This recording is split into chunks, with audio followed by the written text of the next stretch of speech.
मूल निवासी unit forum समग्र भारतवर्ष में अनुसूचित जाति जनजाति प्रति निर्यातना को रोकने भारतवर्षर सर्वश्रेष्ठ अधिनियम प्रिवेंशन ऑफ एट्रोसिटी एक्ट 1998 बलवत्तर रही। एभली परिस्थिति रे वर्तमान आम राज्य जाइकी महिला राष्ट्रपति भारत सरकार एवं आम राज्य मध्य ये अनुसूचित जनजाति वर्गर मुख्यमंत्री एभली स्तर एक दुर्भाग्यजनक कथा जे क्रमान्वय धीरे धीरे धीरे धीरे ओडिशा रे अनुसूचित जाति एवं जनजाति प्रति निर्यातना एवं शोषण बढ़ी चली आम बहु गुड़े स्पर्शकातर इश्यू भितर केतोटी मात्र उदाहरण आपण सम्मुख में आणुचु जहाँकि सरकार को एवं प्रशासन को बहु पूर्व पत्र माध्यम जन सारी जेभली आपणकर भुवनेश्वर अति निकट में मात्र 15-20 किलोमीटर व्यवधान में आपणकर चंदका डमकड़ा अभयारण्य रही बेले पीढ़ी पीढ़ी धरिकी रही आसुवा अनुसूचित जनजाति वर्ग को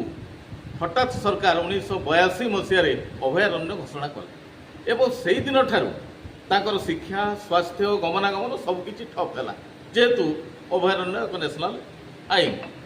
किंतु वर्तमान पर्यंत सरकार कुंभकर्ण निद भांगिला नहीं। विस्थापन पॉलिसी 2003 2006 2013 होता सत्वे ए जो 4000-5000 लोक को वर्तमान पर्यंत सरकार अंधकूप मुथरे पकईचंती एवं पशुतुल्य जीवन यापन करने बाध्य होउचंती अभयारण्य मध्य एणु आमर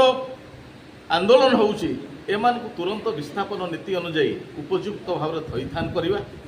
एवं द्वितीय घटना होउची जेतेबेले सरकारी कल को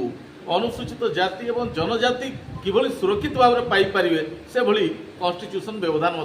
रही आम संविधान व्यवस्था रही। एभली स्तर में नयागढ़ जिला नुआगाँ ब्लॉक अंतर्गत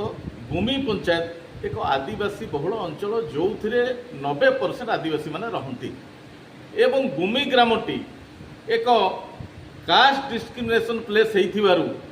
एवं सेठी जनसेवा केन्द्र थिबा बेले भूमि ग्रामर दलित आदिवासी मान पिंडाक उठे दि जाए से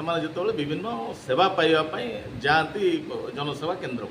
एभली स्तर से नुआ भाव नूतन भाव निर्माण होगा जाऊा पंचायत गृह को 90% लोक 14टी वार्ड रु 11टी वार्ड समेत सरपंच और वार्ड मेंबर माने प्रशासन को बारंबार कहले जे से